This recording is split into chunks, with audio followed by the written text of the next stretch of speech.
कोल्हापुरातील कात्यायनी पार्कमधील कात्यायनी विद्यामंदिर या शाळेकडे जाणाऱ्या रस्त्याचं काँक्रिटीकरण 6 महिन्यांपूर्वी करण्यात आलंय. मात्र हे काम करत असताना रस्त्यात येणारा विद्युत खांब तसाच ठेवण्यात आलाय. या खांबामुळे रस्त्यावरील वाहतुकीला अडथळा निर्माण होत असून या रस्त्यावरून येणाऱ्या जाणाऱ्या शाळेच्या विद्यार्थ्यांना आणि नागरिकांना याचा नाहक त्रास सहन करावा लागतोय.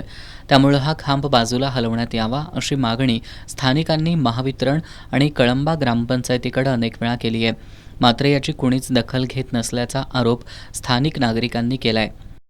हे डाम आम्ही रस्ता करताना सांगितलेले होते की जरा साईडला घ्या म्हणून. गाड्या पण अडचणी ती शाळेला जातात, मुलं लहान लहान मुलं पण रात्रीचे थडकतात, गाडी पण फिरवायला येत नाही, शाळेचं मटेरियल पण तिथंपर्यंत जात नाही. ती अडचण आहे. जरा असं साईडला हे डाम घ्यावी असं आमची विनंती आहे. हा कॉन्क्रीटचा रस्ता साधारण गेली 6-7 महिन्यापूर्वी झाला आहे आणि रस्ता करतेवेळी आम्ही हा डाम शिफ्ट करायसाठी त्यावेळेला तक्रार दिलेली होती. पण कॉन्ट्रॅक्टरनं सांगितलं आमच्या अखत्यारीत येत नाही. आम्ही MSCBला पण तक्रार दिलेली आहे, तरीसुद्धा त्यांनी काही दखल घेतलेली नाही. आणि या डांबामुळं ह्या रस्त्याच्या वाहतुकीला इतका अडथळा होतो आहे. बांधकामाचं साहित्य वगैरे न्यायला मेन रोडला उतरायला लागते, तिथून वाहतूक खांद्यानं करायला लागते.